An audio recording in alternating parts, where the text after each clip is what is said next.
I come to you with some sad and kind of surprising news because there are certain teams that, if you play FIFA or you play Football Manager or whatever, right, you just generally follow the sport at a bit of a deeper level than your passing, follow your local or your average American fan that just watches Premier League on Sundays, right? There are teams whose names you're just aware of.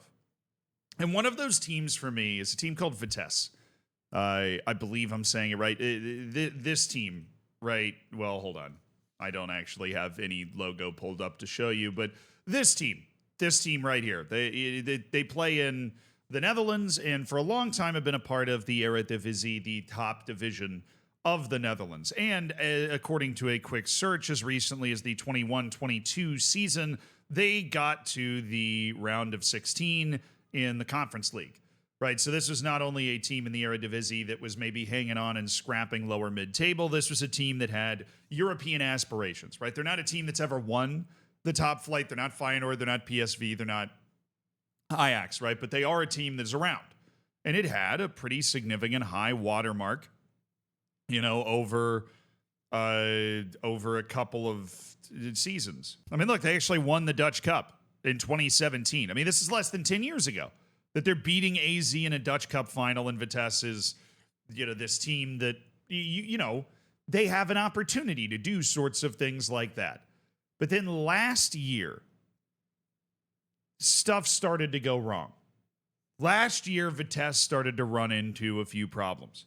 Okay, they were deducted 18 points for failing to comply with licensing requirements amid continuous financial troubles. This is while they're in the top flight. All right, they get an 18-point deduction that gets them relegated down to the Dutch second division. Now, if you've got some good knowledge about the way the Dutch game works, you'll know that the Dutch second division is the farthest down you can go. There is not a full pyramid in the Netherlands. There are two professional divisions. You can't get relegated out of the second division.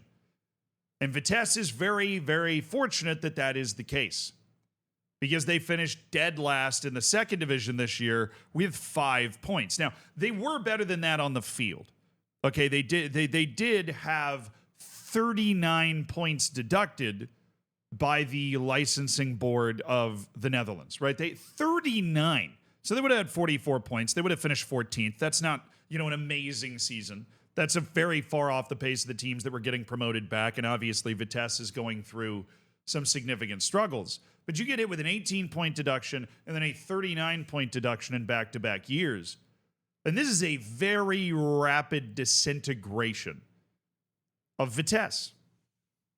And it makes me sad. It does make me sad because for all the issues that salary caps have, right? Those things that are used in American sports all the time, they do provide a certain financial continuity that is just not afforded to football clubs, right? When you are working within a salary cap, you have the opportunity to not spend yourself into a grave. Well, a team like Vitesse has the chance to do that. And the other thing that makes me sad is seeing a team that I'm familiar with, seeing a team that's been around for a long time, that I'm sure has great supporters, that has existed. It's a part of the universe. It's like a character dying in a book.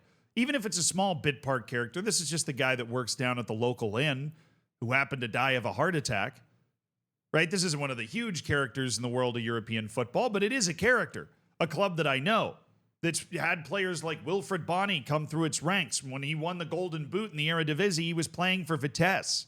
Yeah, I picked that up from their Wikipedia page. I'm not going to pretend that I knew that off the top of my head. But recognizable players have come through Vitesse. Right? They have contributed to the world of football in a serious way, and it is amazing how quickly that can go away. I mean, really, genuinely amazing. We're looking at a team that has been around for well over 100 years, like 130 years, and they've just, I don't know what changes you have to make, right, in terms of the structure of everything to try and prevent this from happening. But I would be in favor of making those changes. Because every single thing about this is always going to be sad. So at the end of last year, they threatened to revoke the official professional license of Vitesse. This is an article I've translated from Dutch. And they actually did revoke it, but then it was overturned on appeal as the club made certain promises in order to try and become financially compliant. And the professional board in the Netherlands has basically been accusing them of trying to find new and creative ways to circumvent the rules in order to keep the club in operation. And anytime you see somebody trying to circumvent, that basically means, in my opinion, that Vitesse is just not willing to make all of the cuts that it would be necessary to make in order to satisfy their financial obligations as far as the Dutch professional board is concerned. They don't want to do it. Or maybe they feel like they can't without sacrificing the soul of the club, but sometimes you got to rip the Band-Aid off. This is why Sir Jim Ratcliffe at Manchester United, I supported kind of some of the cuts he was making, is sometimes you do have to rip the Band-Aid off if you want to keep a financially healthy club.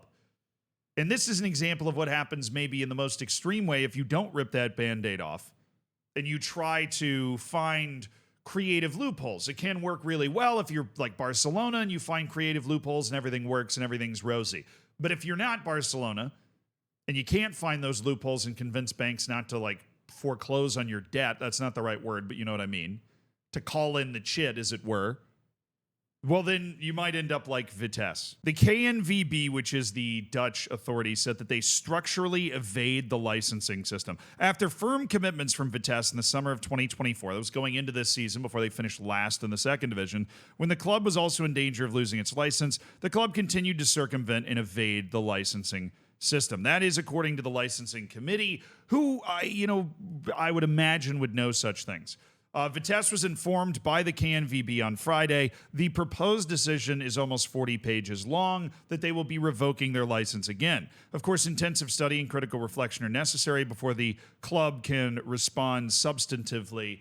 That is true. They're going to have to break down all 40 pages, and they did get it overturned on appeal last time in order to keep the license.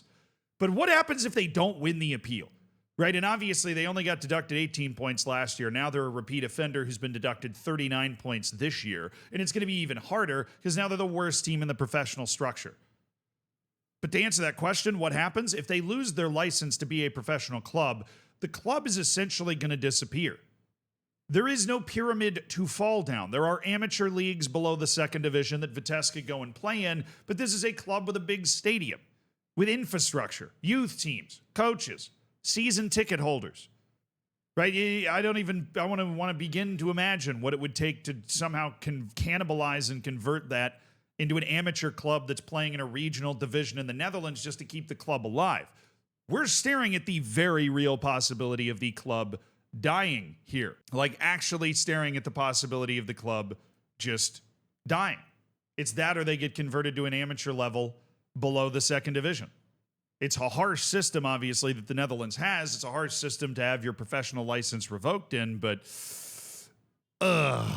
they did say the club has been invited by the licensing committee to give its views in a hearing. They're going to take advantage of that opportunity, and the club's going to try and come in to clear its own name. But it's going to be difficult because the Dutch Federation, as you'd imagine in those 40 pages, is harsher than just the stuff I've talked about. The commitments made by Vitesse to the licensing committee, including control of potential new owners, these commitments were not fulfilled. So they made promises and then did not keep them in order to get it overturned last time. That's going to make it so much harder to get it overturned again. For example, the members of the board of directors were relieved of their duties at a crucial moment and were not replaced at that time. The independent foundation established last year, which was supposed to help minimize sanctions and money laundering risks, was also unable to perform its work properly and was dissolved halfway through the season. So not only is there concern about the money, but there's concern about where the money may be going, right? In the club itself is not been able to find clearly a successful way to do that with one of the an independent foundation that they literally set up to get within compliance of the rules, just suddenly dissolving. And then there's an owner. I don't know anything about this owner, but apparently this guy, there's an owner, Coley Perry, that is not supposed to be around the club anymore, but that's a sticking point, and they're still worried that he plays a role in the background. Like that this one owner is floating around the club behind the scenes. And I am sure there is a ton of interpersonal drama going on behind the scenes at this club. I'd be stunned if there wasn't, right? Because usually the only way you end up this far up shit creek without a paddle is if there is a bunch of personal drama going on in the background that is contributing to the outward dysfunction of Vitesse, right? But it feels like they are out of time. And this video might actually be an obituary to a club that I'm fairly certain you would have heard of in Vitesse, a club that over the course of 2 years went from a competitive team maybe hoping for a European finish to losing their professional license entirely. So even if you're a team like Crystal Palace, even if you're a team that's getting relegated, even if you're a team that's doing this, that, and the other thing, be thankful for every year that your club is able to go through a season without ending up with huge financial issues and lack of compliance. Because as more financial rules get introduced, the harder it's going to be to comply with them. And I don't think that it's a problem to introduce more financial rules, but there is going to be some inertia when you apply those rules, and there are maybe certain clubs that are not able to meet them or get befallen by certain tragedies that throw them off of being able to meet those requirements. Now, Vitesse, I think, falls into somewhat ownership and competence. At least it sounds like that in this article, what I've been able to find. But if you're a fan of a club, you don't really have much control over that. So just be thankful that you have another season to look forward to at all, because it can all come crashing down spectacularly quickly.